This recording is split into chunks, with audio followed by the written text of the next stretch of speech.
Hello everybody and welcome to the third round of the Season 15 ARC Formula 1 Championship. We are here from the Suzuka circuit in Japan for the Japanese Grand Prix, and we are already kicking off qualifying on board with Caden McDonald, who we are basically just kind of easing into qualifying. We had a couple of little stream issues to start with, some audio stuff, but I'm here, AJ Kamickle, top of the booth, with Matthew Stotts. How you doing, man? How you doing?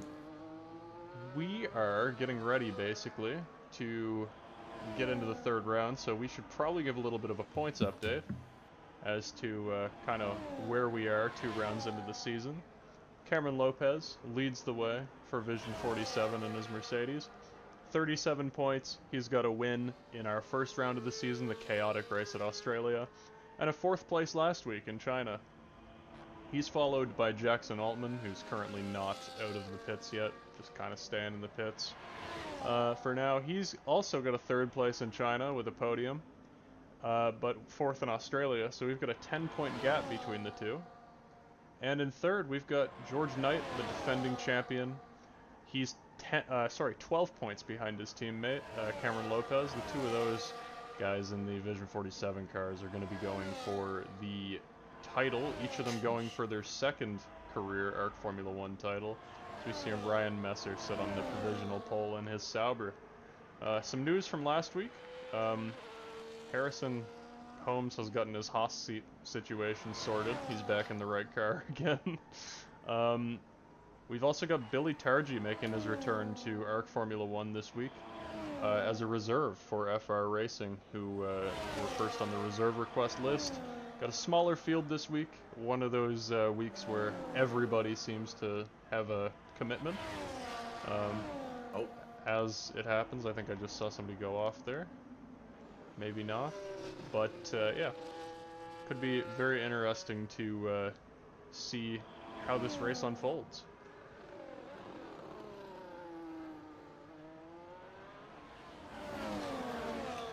We can pick up Abdul Rahman Al Hazmi here in the Williams as we take him on an outlap. Just kind of holding a steady wheel for the time being, not much happening out on the track for the moment. A lot of the guys at the top have already set a lap, or either headed back into the pit or have already set a lap, so not much to delve into here at the moment, but obviously Abdul Rahman Al Hazmi will be looking for some big points this week. He's been one to watch in past seasons, racked up a lot of podiums 2 seasons ago, but in the past season has kind of dipped off a little bit. He left for a little while, commitments due to the time difference between here and Saudi Arabia obviously causing some of those concerns as he starts his lap. But yeah, no, he's back, looking for some points. Only has 2 points this season, but we're sure he'll return to the top eventually.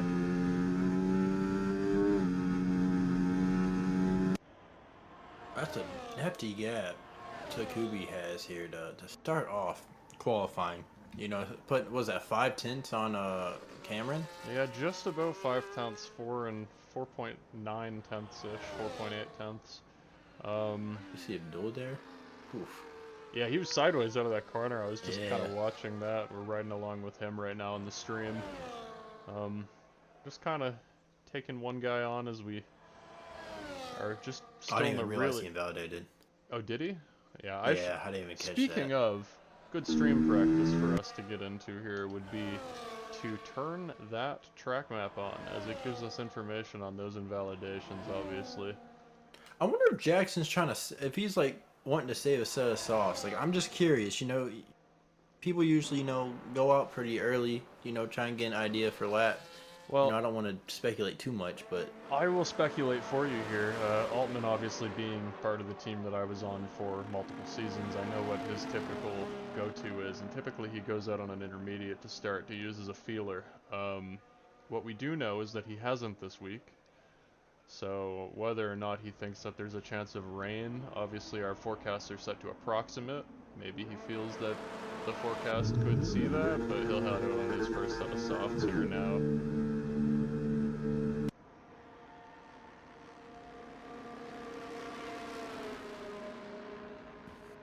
I'll ride along with him with his telemetry on, see what kind of stuff we can gather from that. Interested also, dependent on where Takumi is on the track, Maxime Van Averbeck, see where he kind of falls in terms of the timings, whether this 27.4, 27.5 is the fastest he can go, or whether this is just kind of a sneak peek of what's to come from him, whether or not, you know, he can gap the field by like a second, we are not sure. We may have a new Nico Pichet situation on our hands if he turns out to really have that much of a gap, but as we saw in China last week, George Knight did take the victory at the very last gasp. So, you know, we might be in for a season-long rivalry. I don't want to extrapolate too much from one race, but...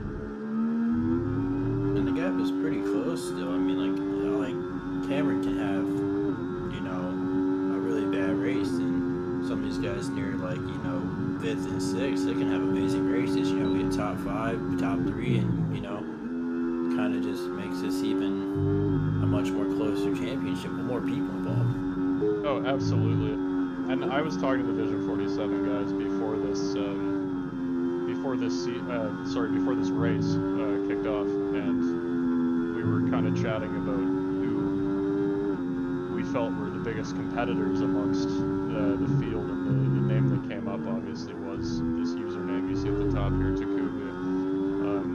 Really just being the one guy that the 2 Mercedes drivers are actually considering a competitor, because, like, you know, we've seen from the first 2 races those Mercedes seem to have an advantage in terms of the 2-car teamwork over the rest of the field. We've seen, you know, they're both champions. They know what it takes to win the title, and that obviously helps a lot over the course of a season.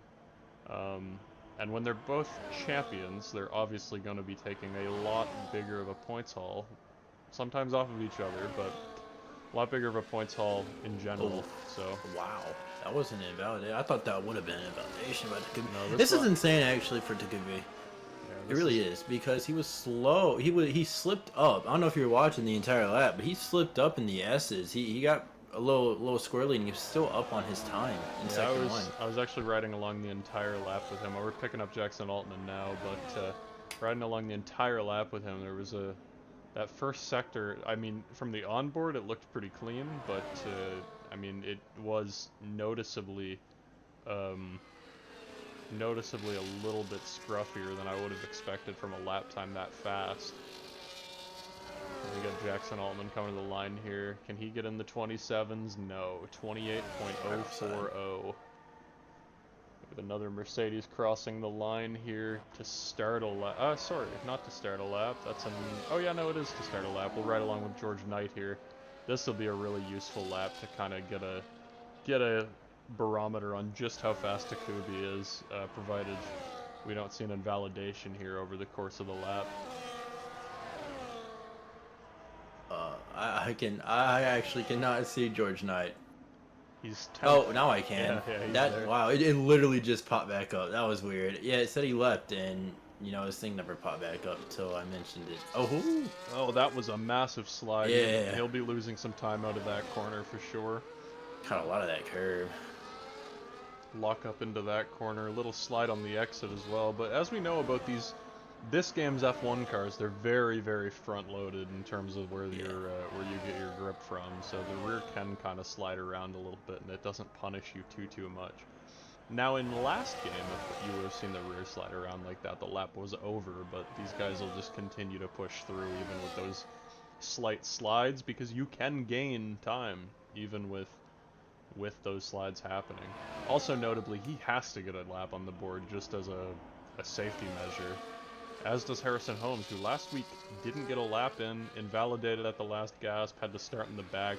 Harrison Holmes has potential to also be a championship contender, but we haven't quite seen that level of speed from him that we maybe expected. Cameron Lopez close to the top of the board, only tenths down from Takubi's lap, but both of Takubi's lap would have been consistently enough to get pole so far. Jackson Altman, 4th. And we'll ride along with Charlie Murphy here, who is coming down. Oh, he's left his lap alone here. He might be trying to start another one. No, that'll rotate. No, I'm seeing now he's in overtake mode, actually. Oh, is he out of gas? He may be. I'm not paying attention. I'm looking at the fuel thing. It's red. It's another. Yeah, maybe he is. I mean, everybody's fuel is probably going to be red at this moment in time, just because. Oh yeah, so is Abdul. Coincidentally, he's also red. Harrison Holmes also red fuel headed down the back stretch in hot lap mode. I don't know how accurate this telemetry is. It seems a little odd to me. All these guys would be headed back to the pit in hot lap mode, but probably just forgot to switch over. I do that a lot. I don't know about these guys. They're a lot more smarter than me, so maybe they don't do it and it's just a game issue. Harrison headed across the AstroTurf there. He'll be headed into the pit. He needs a lap on the board. He can't really afford to do what he did last week. And he even mentioned it in the chat. Yeah, I mean, for the race. Exactly. I mean, it was mentioned in the chat itself that obviously there's an ARC Formula 1 drivers chat. If you want to get involved, you can look up Auto Racing Connected anywhere on social media. Find our links. We have a link tree. You click it, you can join ARC. It's that simple. And it's free. And it's free. Got a pretty quiet part of the race here, part of the qualifying session here. 3 minutes, 30 seconds left. We got 3 drivers on outlaps, those being Ryan Messer, who is a new rookie to the series. Nearly snagged his first career points last week with a P12 finish at China. Sean Reese, who's reserving for the 3rd week in a row. He may as well be a full-time driver at this point. And need more guys like him. Exactly. You absolutely have to show that level of dedication. He'll get a full-time ride, I'm sure, in the next couple weeks. Too valuable to show up every week, and he's already got points on the board, more than people who are here. I mean, both Alpines aren't here this week. Santi Ortiz and Finn Baker both having prior commitments this week. Mikey DeJong's not here, as we pick up Caden McDonald on a lap here. See where he can place, see if we can get him off the bottom of the leaderboard here. He'll be battling. His fight is really with Ryan Messer, Billy Targi, and Sean Roos. This is kind of you can just see it. Kind of the. You just touch it. Yeah, you would say the same thing, Stotts. There's kind of 3 different definitive groups in this series. Yeah. Yeah. You've got your top guys, your mid-pack, and your bottom. Kind of, not that they're bad, but, they're a little slower, takes some experience. You can see some more mistakes from these guys, as we just saw from Caden McDonald. That'll certainly hurt his chance to get off the bottom of the leaderboard, but doesn't matter your pace. Obviously, you're very valuable to the league just by putting a car out on the track. And you can pick up a thing or two while you race around some of these guys, even if you're behind some of these faster guys. Pick up. I used to do this. You could study the streams, because we watch everybody, including the fast people. So for the people in the back who want to try and get better, kind of take note of what you see the faster guys doing when you look at past streams, and kind of try and apply that to what you do. That's the best way I could say to get better. Yeah, exactly. Even especially in a racing scenario, that's why it's so important to show up to the races. Is the ability to trail in somebody's tire tracks and learn their braking points, learn their turn in, learn how much speed they're carrying into a corner. As we're riding, not along, but watching Takubi here, Maxime Van Averbeck once again, absolutely pushing this car to the limit through the S's. I'm shocked he's able to get on these curves like he did right there. Small right twitch hand. Right there, very small twitch that might affect his run out of the corner. Down the grass a little bit right there. Through Degner 1, full push, full throttle. Decent turn there. I would say that was a fairly solid corner. I'm being very judgmental because, on one hand, I couldn't do this. I was driving last season. I couldn't do this, but, as a commentator, it's a different thing. It feels a little weird to look at a corner that this guy's going 2/10 faster than anything you're capable of, and you're thinking, wow, that he left some time on the table. We see. I'll be surprised if he gets faster here. I feel like he hasn't been the nicest lap we've seen put together. He's just a bit off. I don't know if you just caught that retirement a moment ago, Oh no! but Harrison Oh Holmes no! starting from the back once more. Just cannot get a lap together with those invalidations. Takubi crosses the line, can't go faster. It didn't look the greatest. Oh wait, oh Cameron's not even gonna put up a fight. Oh, he's gonna help George.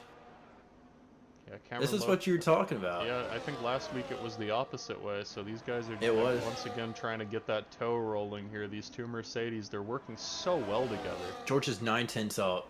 9/10 up on his 27.9 with a toe. We could be looking at a 26. 26. Oh, that would be beautiful. An absolutely insane lap. Can he do it? Oh, I missed pole though. Misses out, but a 27.03 will absolutely get him the pole. If Jackson Altman can't respond here off. without a toe, I cannot imagine he'll be able to respond to he that might one. stay fifth. Fifth place, just down from Charlie Murphy, who actually has a very solid qualifying session. Yeah, sneaked up there, huh? Kind of went unnoticed. Big stuff for Charlie there. The last car to cross the line. Well, that was the last car. Yeah, I mean. Oh no, he technically crossed it. You're right. I didn't even know how close. I didn't know how close that start finish line was up there. He's close. I don't know how close that is. He might be just short of it actually, or I think the session would have ended before that. But yeah, he might be just short of that one. I hear that a lot.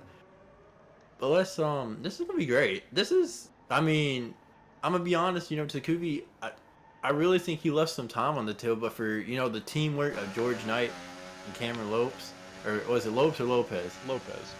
Lopez. Okay, I'm sorry. I don't want to get this mixed up. But for those two to play teamwork, I think is really gonna make these races important, not just from their own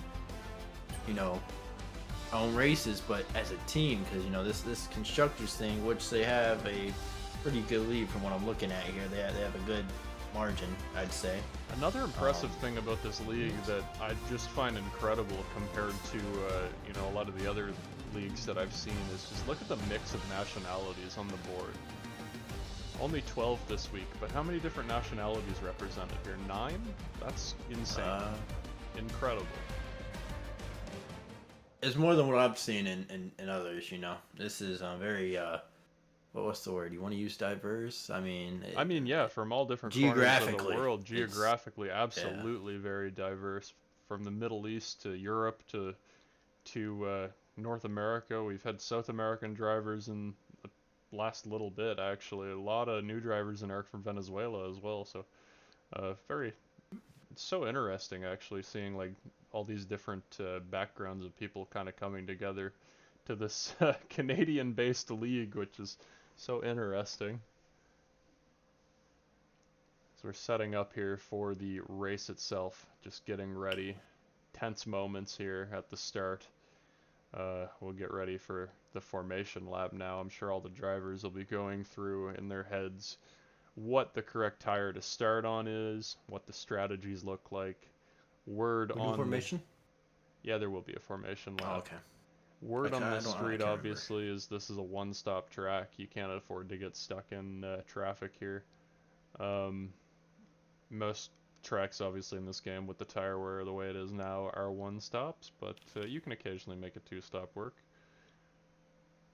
And we've got formation beginning here as the Mercedes of George Knight will lead us off ahead of Maxim Van Averbeck in second. Cameron Lopez in third for Vision 47. Oh, I should mention, Van Averbeck is driving for Nuclear Fusion Racing, who returned to this series. I think I mentioned this last week, but returned to this series because there were no other cars, or no other teams, sorry, in ARC that wanted to claim that 10th spot. So NFR stepped up. Their main color and their team logo has always been that bright, like toxic Hey, green. it's a beautiful car to me. It's a beautiful car. It fits their team logo perfectly. And now they're out here with a guy who just joined, got placed in their team. Hopefully they can forge some sort of meaningful relationship, because they're out here with a driver who might be able to potentially win them a championship if everything goes right, and that's crazy to me. It's just the way the dominoes fall sometimes. But we should continue to go through the field. We got Charlie Murphy here in 4th in the Aston Martin. He'll be looking to pick up some good points here, because he's actually only scored, if I'm looking correctly here, 1 point so far, and that's with a 10th place at Australia. He was involved in a big accident. Our second red flag, didn't finish the race in Australia. Jackson Altman, P2 in points, 27 on the board. It's 10 back from Cameron Lopez. He'll be starting from the 5th position. Jamie Cavagnini, he's on the board, pretty solid points haul so far. He's got 10 with a 6th on a 9th place so far. Abdul Rahman Al Hazmi, we've already gone over. He's got 2. Ryan Messer, he's not yet put points on the board. Newcomer to ARC. He'll be looking for his first point scoring position this week with a 12-car grid. He's got a very good shot. Sean Reese, once again reserving for the 2nd week in a row for Wildcard Autosport in the Ferrari. Hayden McDonald in the East Coast Racing RB. He'll be looking for some more points after his career best finish at Australia. He put 4 points on the board with a P8. We've got Billy Targi returning to the series for FR Racing as a reserve. And Harrison Holmes in the Haas in our last place position. He'll be looking for a big points haul this week. He obviously has had some tough starts so far. He's got a crash in race 1 and started from the back the last 2 races, so that'll be tough for him to overcome. But as we are off here, Takubi got an incredible start and cleared the Mercedes of George Knight. Oh, they were 3 back there. Oh my goodness, for 3rd they were 3 wide. It was Altman, Lopez, and who was it? Knight? Yeah, it looks like Harrison Holmes peeking up the inside there of Ryan Messer, and Ryan Messer gave him the lane, but it looks like... Oh, Harrison Holmes already off to a very miserable start. Once again, these are and he retires. Oh, yeah. The dangers of starting in the back. I'm not sure I would have retired there that quickly. I mean, he definitely could have... You know, there's a lot of race left, right? Yeah, and Sean Reese got caught up in that too, back there. Yeah, that's a shame for Sean Reese. He's got, but he's luckily got all of his cars still. That's the important part. He won't have to pit to repair anything.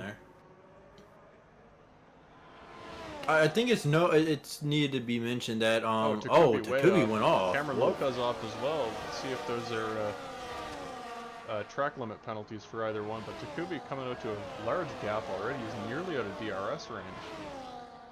But Altman and Knight are the only 2 that had opted for the hard compound. Everyone else starting on the mediums. Yeah, that's going to be interesting to watch play out.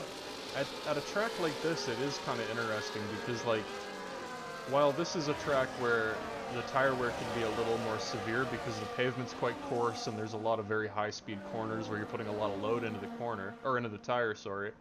The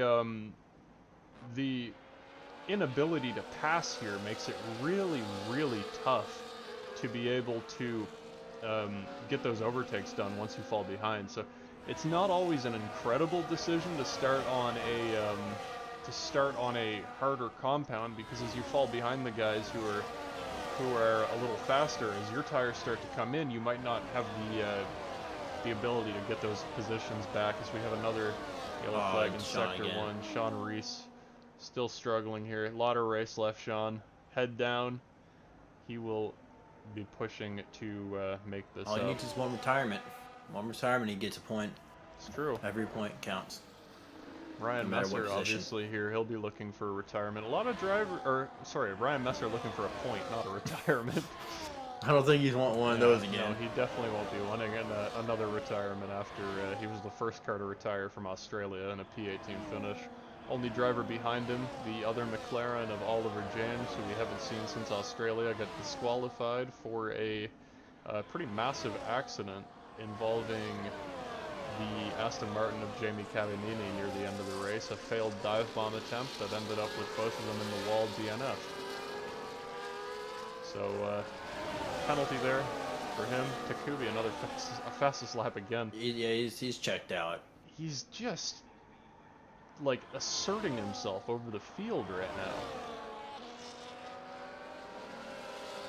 I want to know, I caught it late. I mean, Cameron is struggling here. I mean, at least in that corner he was. I mean, he's kind of letting the back end just fly around.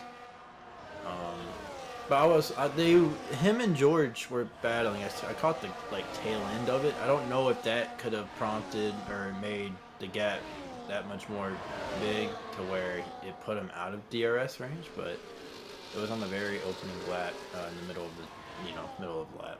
I mean, I did miss that, but truthfully, I feel as if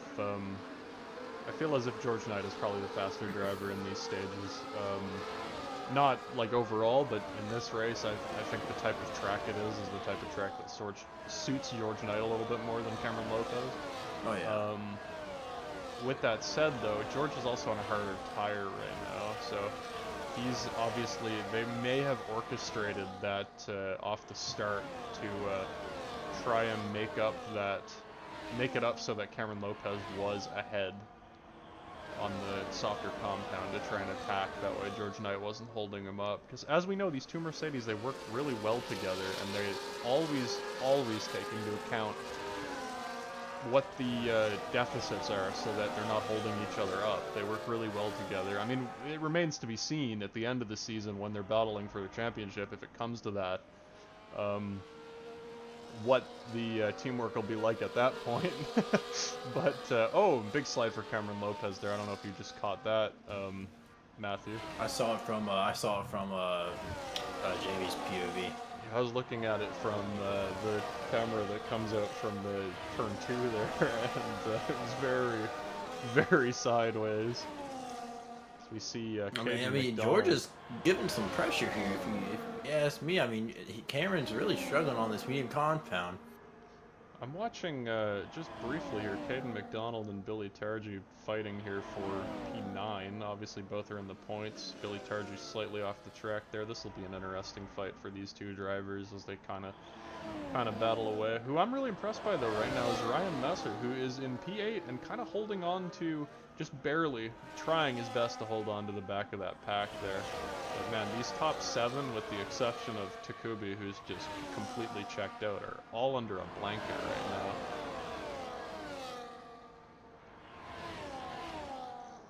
Already a 2.6 second gap to Cameron Lopez from Takubi's POV. He'll be absolutely enthralled by that gap. That's just insane 4 laps into this thing.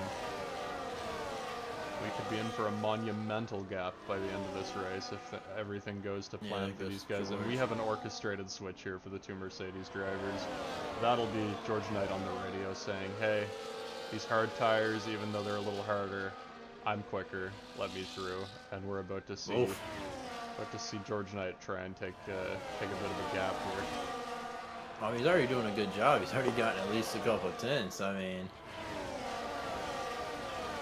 I wonder if Taku, I don't know, could he have, maybe he's just relaxing. He could also be doing that. He's got a gap already built out, but is it possible to overheat these tires this early?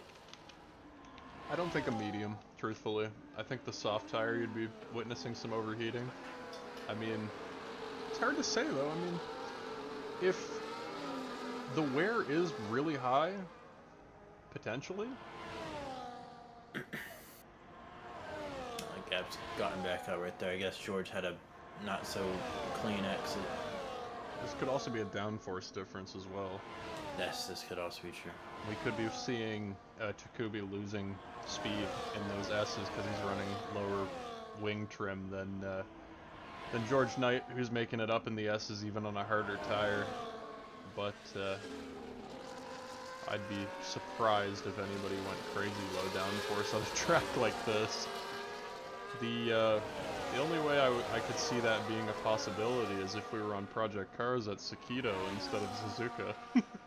With that long straight, I don't know if you've ever raced their Stotts, but I don't know where that is. Well, where is that? It's basically the unlicensed version of Suzuka. It's their way of getting around that. It cuts out 270R and completely cuts out the Casio triangle, which is the chicane. I don't know how I feel about that. It's very interesting. I'll say that you're full speed, full throttle, all the way from um, Spoon Corner, which that's the corner obviously before 130R, all the way down into turn 1.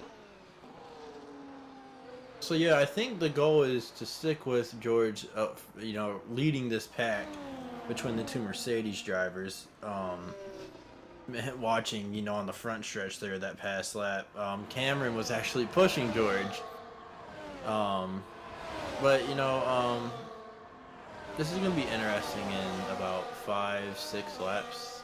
I want to see when does the switch of you know, when does the degradation? I don't know if I said that word right, but when does it get too much for these units where the fall off starts and the hards start to make moves and make up ground? I think you're gonna see that point around lap 9, where the oh, big slide for Cameron Lopez. Oh, and he gets his wheel on the grass there again. Oh, that's not what. Oh man. Yeah, the Aston Martin there of Charlie Murphy just got boxed in by Cameron Lopez, who obviously had nowhere else to go there because Jackson Altman had pulled out to try and pass Charlie Murphy and actually just took advantage of that to gain a position. Jamie Cavagini, obviously the big gainer there, who just lets through Cameron Lopez back up to third, as we see Jackson Altman now fighting for P4, yeah, over Jamie Cavagini. It's just very hard to keep track of when you have this many cars under a blanket here. Especially when, did I just see some wing fly off of that Aston Martin in 6th? I don't believe I did, but I may have. I might have seen a grass blade. He did tuck into the grass, it seemed, on the inside of 270R there. Seemed like a big lockup into the back of the McLaren ahead of him. Looks like they're about to drop Abdul here, or at least they started to. So it's gonna fall into a 2nd through 6th battle, which is always going to be entertaining because that's still a battle for 2 podium positions. Not only that, it's a battle for a 10-point swing, and right now 10 points is the difference between being 17th in the standings or 6th. So it's you know, when we're talking about that many points, and even not to even count out Ryan Messer or Abdul Rahman Al Hazmi either, it'll only take a little tiny mistake and you're down to 4 points from 18 for George Knight, for example. And these guys, they can't really afford too many big mistakes if you're talking about a season-long points battle, especially with a new guy like Maxime Van Everbeck, who comes in and is just on the pace immediately. 4-second gap already to P2 is just insane. Yeah, he certainly turned it off. He must have. Oh. Okay, so I think I figured out why he's I think I figured out why they gain on him every now and then. He actually sits in none. Like his modes, he sits in none for a little bit, which I noticed there in Sector 1. So I'm pretty sure that's what to build up the ERS, cuz I see. So he's in none through Spoon Curve there. Yeah. And overtake all the way, well, overtake out of the corner there into hot lap mode. Certainly maybe got some sort of key mapped to switch through modes that quickly. Like potentially a Logitech dial. Obviously we can tell by his hand movements this is a steering wheel driver. Yeah.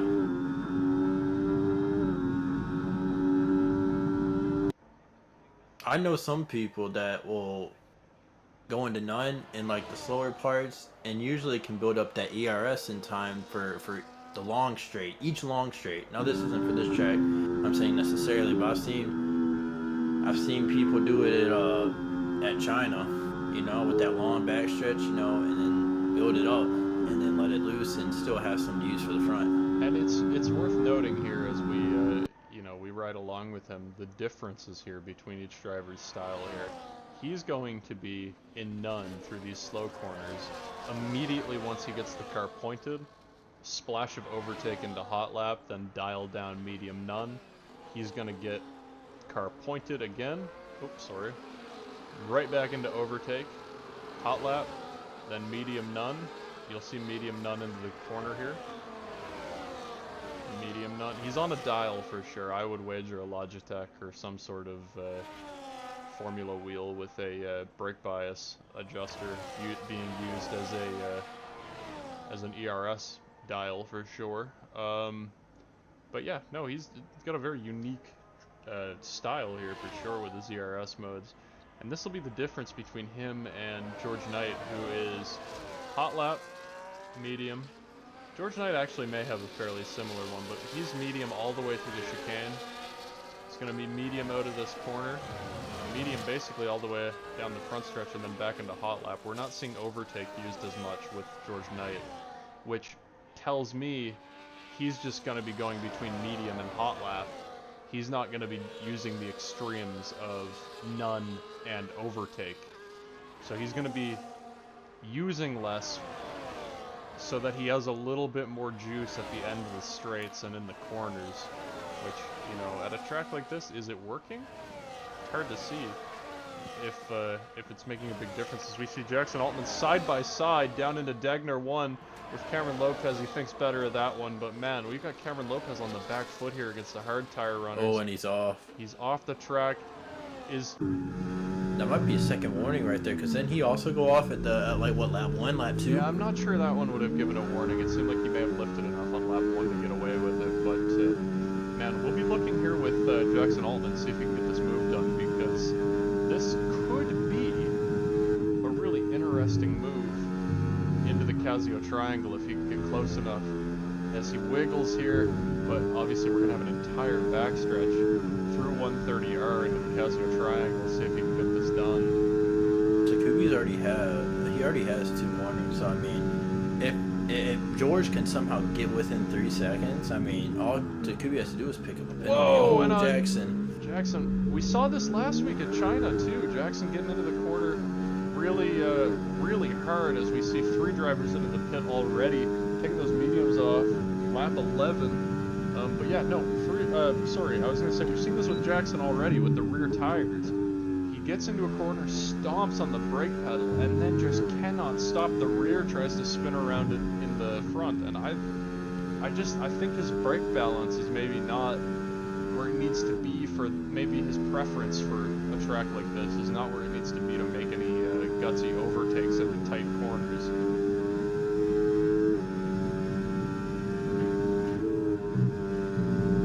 I mean, he's not even in the DRS range of George. Yeah. You see Takubi came out with a 5 and a bit second gap to Cameron Lopez here. Jamie Cavanini right behind Cameron Lopez still. They all came out ahead of Billy Targi. Which is important. You know, you don't want to get caught in traffic. Yeah, you never want to get caught in traffic at a long race like this. I've just noticed, actually, and I'm not sure if this happened during that spin earlier. I wager it probably did. I didn't mention it because I thought it was just a little tiny half spin. But Billy Targi is missing half of his front wing, the end plate specifically. Oh, is he really? He is. Oh, wow. So that could explain the pace differential between him and we've seen Caden McDonald, now 15 behind him, pitted. But Caden had a fairly sizable gap, I believe it was 8-10 seconds before that pit stop, as we see Charlie Murphy now heading into the pit, getting rid of those 11-lap-old medium tires. Yeah, fortunately you couldn't pit last. And he's got a 5-second hold or a wing change. What's going on there? Oh, I think it was a glitch. It was lag. He's out now. Like, he's just exiting the pits just in general. I think it was a glitch. Or like lag or something. I don't know. He came out a really long way behind Jamie Cavanini. I think that 3 seconds was legitimate. I don't think it was a penalty. I think it was maybe a front... I can't tell if that was a front wing change or a car... Did a car come down the pit road and stop him from exiting? No.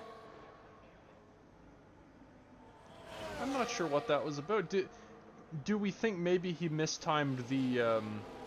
Maybe he slowed down too soon or something like that. He slowed down a lot earlier. Obviously in this league, compared to some other leagues which have automatic pit releases on, this league, does not allow you to have automatic pit release.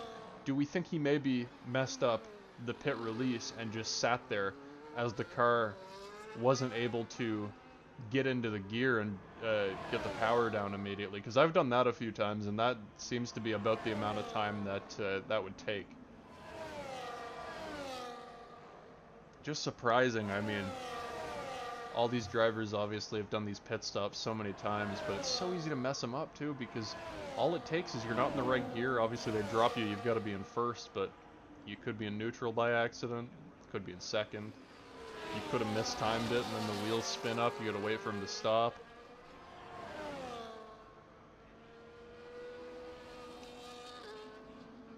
Well, I mean... Oh, he's pitting, okay. Never mind. Woo! The other Sauber comes on in, throws on a hard compound tire. Yeah, and I mean... And you should retain 8th. I was gonna say, I've just got these tire menus up still until the end of this thing, because, or not the end of this thing, the end of the pit cycle, just to give you guys a bit of an idea as to where everybody's kind of at right now. And we've got a 15-second gap between Maxime Van Averbeck and George Knight. Obviously, Maxime is the de facto leader at the moment in P4. George Knight is well out in front though, with a 1.5-second gap to Jackson Altman. Both of these guys on those old hard tires are gonna probably go to about lap 16 or 15 before they pit for a medium. I'd imagine 17 would be the latest they'd go on the hard tire. But I mean, if they went 15, less fuel in the tank, less wear on the tires, because you're putting less lateral load into it with the weight. Could be an interesting choice to maybe go a little earlier on the medium. I like that strategy from Abdulrahman Al-Hazmi in third, pitting a little later than everyone else, just trying to maybe catch a safety car. I think that was a good strategy for him, but especially as the driver that was kind of losing the tail end of the pack that they had going on there. The only really big fight we've got on the track right now, though, is Jamie Cavagnini holding on to the back of Cameron Lopez. And that's actually a really impressive showing for Jamie Cavagnini. We've seen him kind of clinging to the back of these battles on a few separate occasions. He nearly won Las Vegas before some late race contact, and then penalties obviously curtailed him as well, but he'll be looking for his first win this season as well.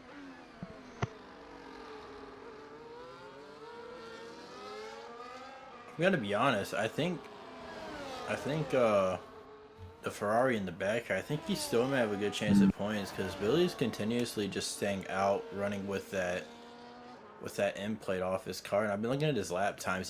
He's fallen off compared to him quite a bit. I believe I was looking at like two seconds, maybe even pushing 3 seconds off of the Ferrari. Oh. Yeah, I was just about to say that was a commentator's curse if I've ever seen one. Really? Well, there went that.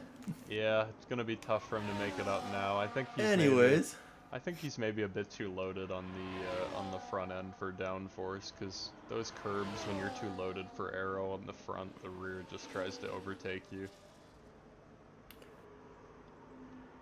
I think that's what caught him out after his first spit as well. I think it also has something to do with Harrison too. That was with the Harrison stuff. You think there's some side pod damage potentially? I don't think we have that damage. Yeah, I was gonna say I don't think we have that damage turned on. You have it on reduced, don't you? Yeah, I think it's standard damage on reduced rate.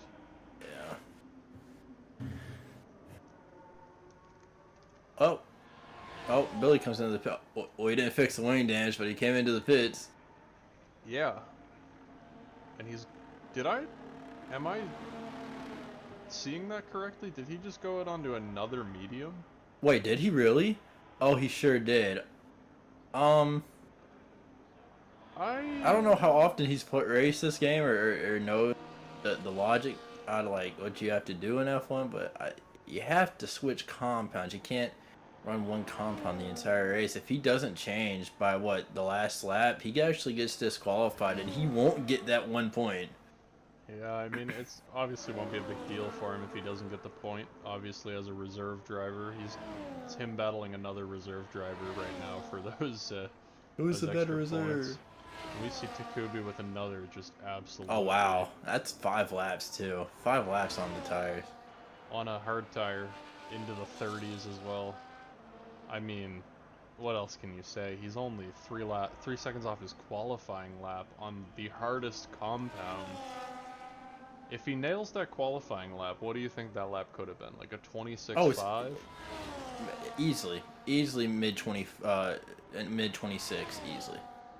He is just absolutely decimating any chances right now of George Knight's mind of taking this victory. It's just They must be going for a soft strategy, right? The top two, I they think must be going to switch to the sauce, right? I would wager you'll see George Knight come in this time, put on a medium tire, and push to the end because they cannot afford to go too much longer with an 11-second gap here to Van Averbeek in third.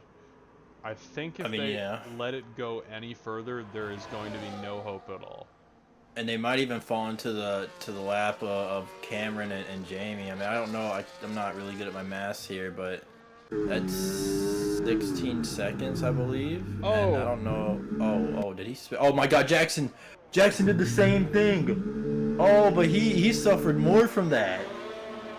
Oh, his end plate. His end plate's missing, oh no, and he can't get that changed either. not just the end plate, the entire turning strike.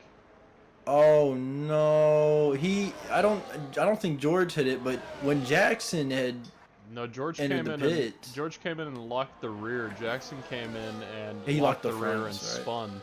Oh, he locked the rear end spot. Yeah, I saw he's fuck. Oh, almost said a word I shouldn't have said. And as I was Wow. saying earlier about those, about that brake bias, it's came and bit him, like really badly. Man. Well, George definitely has to push here and at least get back into second. I mean, he's at least still within striking distance of the two in front, but he could have had the same exact thing Jackson had. It could have been a lot worse. Oh no. Altman with a 3-second penalty, just struggling to keep it on the track right now with that damage. He's gonna have to pit this time, no doubt. There's no shot he'll keep it ahead of both Charlie Murphy and Abdulrahman Al-Hazmi without the wing damage repaired. At least if he pits, he can recover into 7th instead of just falling down the order into 8th. Yeah. That's a tough go for him. He needed a big race here with obviously Van Averbeek catching very closely in the standings. But this is not going to be his day unless we see a safety car. And that honestly could have been a safety car. Could have been. You see Billy Tarji pick up his first 3-second penalty, joining Jackson Altman on the same lap. Oh, battle for second here. I think Cameron's just gonna let him by. Yeah, I was gonna say they both just let him by. That was very orchestrated, I would say. We had someone spin here in the back. That was the V-carb. I'm not sure. I can't remember the name. He's missing his both of the wing flaps on the one side. Okay, so he must have had something happen. Yeah, he must have hit a wall or something. He's had some big damage for sure. They're gone. He'd spun in that section where right before the I'm gonna call it a hairpin. I think that's what it is to me. He might have caught that curb, you know, that fast curb on the right, double rights right there, right before the hairpin. He might have spun and got that wall on the inside. Oh, the I don't think I can assume. Oh yeah, that. Yeah, I could. There you go. You're better for that. I was gonna say I could see that. There's some tough corners. We see Sean Reese pick up his first 3-second penalty. Somehow Sean Reese does not have damage to this car yet. I mean, we've been seeing a couple of mistakes from him, but he's not hit the wall yet. So very close on a few occasions, but he's not hit it yet. Jackson Altman comes out, returns to the track. He's got some big time pushing to do to catch Ryan Messer, who's up to 7th. Oh, he's locking the car up. Yeah. Oof. You said another fastest lap. I'm telling you, we might have another one. Might have another one on our hands. Well, that didn't last long, but Yeah, I was just about to say, he set a fastest lap, but I don't know if you've seen the gap go from about 10 seconds to 8.8. That I have not. This is huge, actually. George needs to. If he keeps pushing like this, we got a caution. Yellow in sector 2 for Billy Oh, Tarby that's down in 10th. He is oh, he's just retiring pulling the off to car. this. Is he Stopped really, on or a is he just letting marshal's him by? post. Oh, Looks like he's just letting him by, probably. no, I think he's about to retire the car. I think that was AI taking over. No. He is continuing. He's under. I think this is under AI. This doesn't seem like. I think it is too. It's staying on track. No, nothing against that. No, not trying to That's tough. throw No, I was just anything gonna here. say I'm looking at the wheel movements and it looks like it's AI, but Let's see if the car fits. I mean, either way, I think it's gonna be retirement. yeah, I can't quite make out if this is AI or not. I think it is, truthfully, but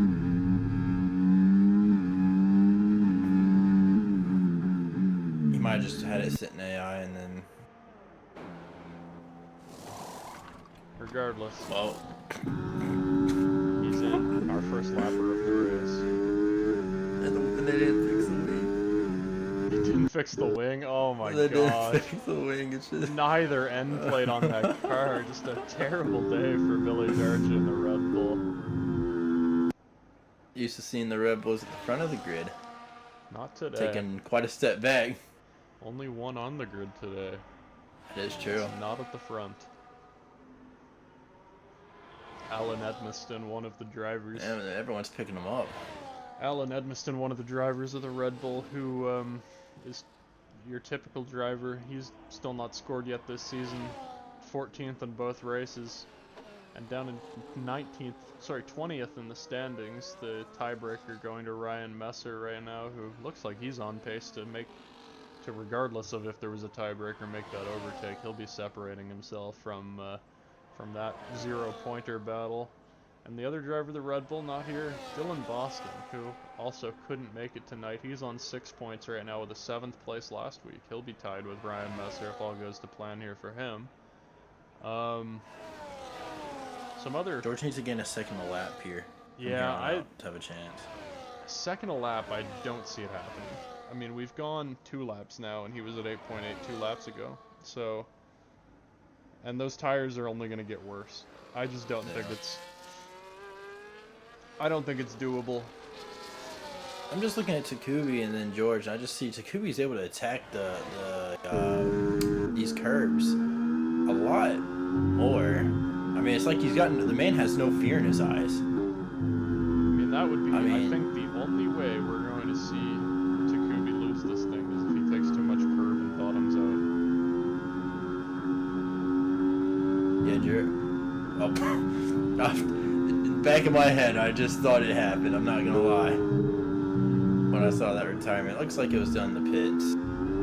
Yeah, I believe it was done in the pits. We've got a sector yellow on the front stretch, so that won't affect anything for the moment. 7.5 seconds to George Knight in P2.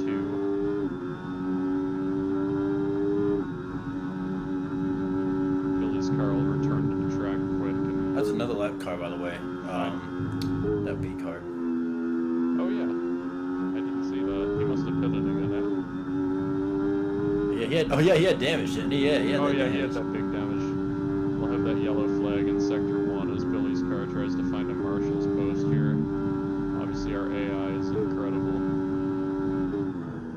Can they still cause safety cars when they, do that? They can, but they would need to be unghosted and have some sort of contact. So we've just received word that Billy's no good, terrible, rotten day has come to an end due to him pre-race hitting a setting on his steering wheel that turned his force feedback to the absolute maximum. So battling effectively depending on his steering wheel, basically a weight that you're twisting around in your arms. I'd say it'd be a good workout though, right? Would be a good workout. I mean, I wouldn't call call my wheel the strongest on 11 Newton meters, but on 11 it's tough. I mean, I'm not a force back. I'm not a force feedback type of guy. You know, when I race, you know, on other things, you know, just I usually don't have force feedback on it. If I do, it's very. What type of wheel do you have? It is a Fanatec something. We love the Fanatec something. One of my favorite models of the Fanatec ecosystem. I'm not a wheel guy. It's just all I know is a Fanatec. And it's a Gran Turismo. There you go, because it got the GT on it. That's about all I know. Well, probably the 5 Newton meter one, if I had to guess. I think they have the 5 Newton meter one.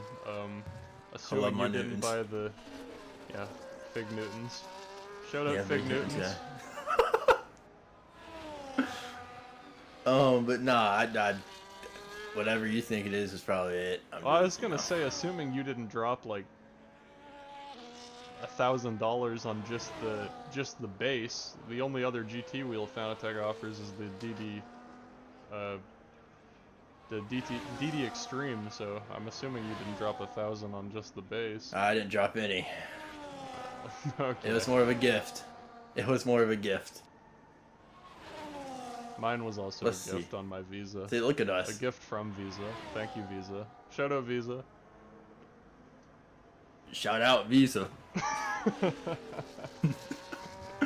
Yeah, those gaps staying the same though between these top two. I think it's about, you know. It's really gonna take it's gonna take a big mistake at this point from Maxime Van Averbeek. The real battle right now, we've got 2 on the track at the moment. We've got Cameron Lopez versus Jamie Cavagini for the final podium spot. And we've got Charlie Murphy versus Abdulrahman Al-Hazmi for P5. And we probably at the end of this thing, we're going to have Jackson Altman versus Ryan Messer here. Because Jackson's coming, he's going to be trying to get Ryan Messer, and then he's going to have to pull 3 seconds. But he's on a newer tire, a better compound of tire, and we know how quick Jackson is if he's not making a mistake. So it's, you know, we've got 3 different battles on the track, so it's not all for nothing. We've definitely got stuff going on right now. What I'm most interested in is if Jamie Cavagini can get his first podium of the season. This has always been a good track for people named Jamie, with Jamie Knock last season, I believe, having a podium here, if I'm correct. Did you see that step out from Cameron? I was just about to mention that. That was nearly a massive accident. I'll tell you, that's what I love about Cameron, though. I mean, even though he's running, you know, 4th and all that, and so, I love when drivers really push it to the edge, you know, getting all they can out of their tires. You know, sure, it could be damaging, you know, in the long run and all that, but I've always, you know, it's always been about, if you're not pushing, are you really trying? Like, you really need to push your car no matter, you know, what, you know, and sure, he does it better. He doesn't DNF like some of these people, including myself, who try to push to the limit. He keeps the car in one piece and still gets really good finishes. That's what I really like about Cameron. He just pushes. He doesn't stop no matter how destroyed his tires are or how fresh they are. He's flat out the entire time. He's going full out of steam. Yeah, it's respectable for sure, but let me flip that on its head for a second. How frustrating is it? Oh, Jackson Altman with a spin. Well, that's frustrating right there. That's done. He is on for an 8th place. No better. It is too late to make up that gap with no mistakes from Ryan Messer, who looks set to take his first 6 career points all in one go. Very solid. That's another lap car. He's picked up another lap car. I didn't have that on my car. I ain't gonna lie. Yeah, we have a ton of lappers and only 27 laps here. 25 laps so far. Clicked off. It's just been mistakes, you know. People have made mistakes, you know. They didn't make them early. I mean, we had a couple Jamie Cavagini going for a move there into turn 1. That was very close. He didn't have enough car there to warrant space, and we've got another DRS overtake there on this straightaway. Things are heating up here for P3 and P5. Jackson Altman another 3-second penalty. Put the fries in the bag. His day just goes from. I feel bad for him. It was promising. It was promising. It just that pit stop. Oh, that's a tough penalty for Jamie Cavagini. There goes that race. I mean, yeah, and not only that, worth mentioning that, oh, sorry, not worth mentioning. I was going to say worth mentioning that Abdulrahman Al-Hazmi is within 3 seconds, but that is a lap car back there in P10, actually, that was right behind Jamie Cavagnini. And I was thinking here, before you got that penalty, like, what if the... I know they're good buddies off track, or at least from what I can tell.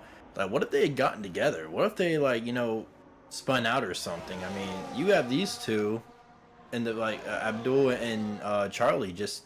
I mean, they're just... Sure, they're 10 seconds back, but, like, what if these two in front of them got together and spun, and who knows, even DNF'd? I mean... Well, a whole nother battle. In complete fairness, I don't think Jamie is going to be pushing much at this point. no, not anymore. Not, I mean, he was pushing DRS, hard before, obviously. I mean, we saw it. But, yeah.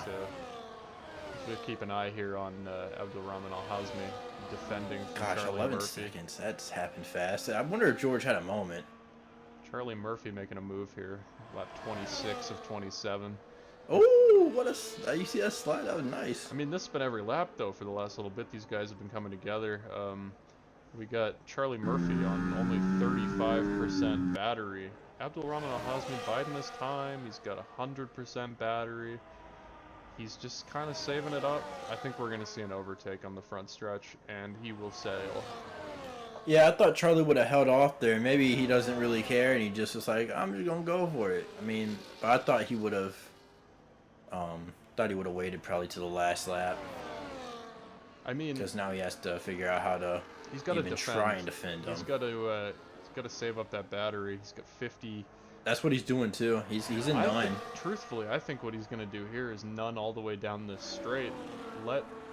Abdulrahman, he's not taking the bait.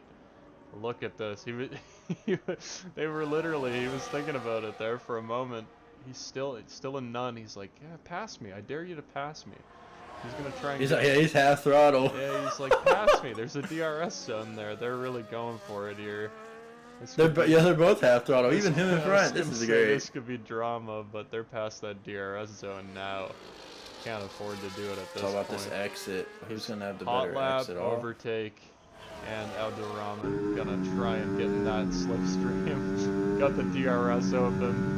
Both of these guys full on overtake. Moves to the outside. Can he clear him? He clears him. It's move over. You know, if I think he needs to put it in. He can't do none. I wish he could do none, but I don't think he can. Not with he'd lose too much time. I'd say try and set up for something on that other medium to long stretch. Right before the final corner. Truthfully, I think Abdulrahman Al-Hazmi is the faster car, and I think at this point, I don't think Al-Hazmi's got much to worry about. He'll put 10 big points on the table here, separating him and his teammate Mikey De Jong. He's not here this week, only 1 point on the board. But now, we'll take a moment to acknowledge the leader of this race, as we have a sector 3 yellow. Oh, it was Takubi. Takubi, has he run out of fuel? I think he's run out of gas and gone into low fuel mode. He's gonna be fine. Just absolutely doing... Well, went off fumes. Yeah. Let's say absolutely just completely expelling everything in the tank. Oh, shoot. Jackson just retired it. Oh, okay, that makes sense. And we've got another battle here. Maxime Van Averbeek, the winner of the Japanese Grand Prix by an astounding margin. Oh, wait. Oh, never mind. I'm dumb. Excuse me. You saw nothing. Abdulrahman Al-Hazmi able to hold off Charlie Murphy for P5. And Ryan Messer coming through the Casio Triangle, making his way to the start-finish line now. P7, 6 points on the board for him. Let's take a moment to really just dig into how much faster Maxime Van Averbeek was than everybody else in this race. That was insane. Yeah, that was that was impressive. You know, I mean, from the start too. It wasn't even like it had to build or nothing. It's just right off the start he drove away. And I think truly the biggest compliment that you can give a driver is telling them that they were so good they made the race boring. And that is what Takubi did in this race. That was...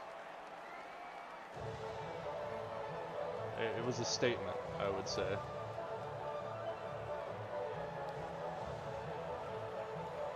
Not to mention, his second start, his first victory for the driver of the Sauber. Nuclear Fusion Racing, I believe, returns to the top step of the podium for the first time since season 10, perhaps? I'd have to take a look at that one. That would be way back in the Tyler McIntosh days when they had a different name. But yeah, that's way back when. Our top 10 finishers, Maxime Van Averbeek in the lead. 10-second gap back to George Knight. Cameron Lopez in the second Vision 47 car, a further 8 seconds back in third. Jamie Cavagnini in fourth. Abdulrahman Al-Hazmi in fifth. Charlie Murphy sixth. Ryan Messer seventh. Jackson Altman eighth. Sean Reese in ninth as a reserve, and Caden McDonald falls to 10th in the last gasps of that race. After doing all his wing repair, couldn't quite get points out of it. Another disappointing day for Harrison Holmes in 12th, Billy Targi 11th as a reserve. Some big stories, some decent racing, I'd say, at certain parts of that race. There was some fun stuff, especially with the DRS games at the end.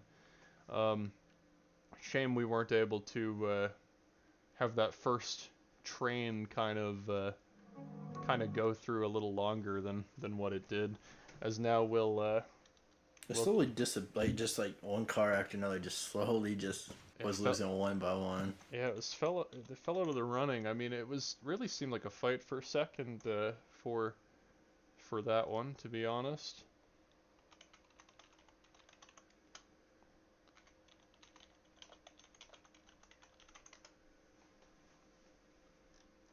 As we're just kind of waiting here for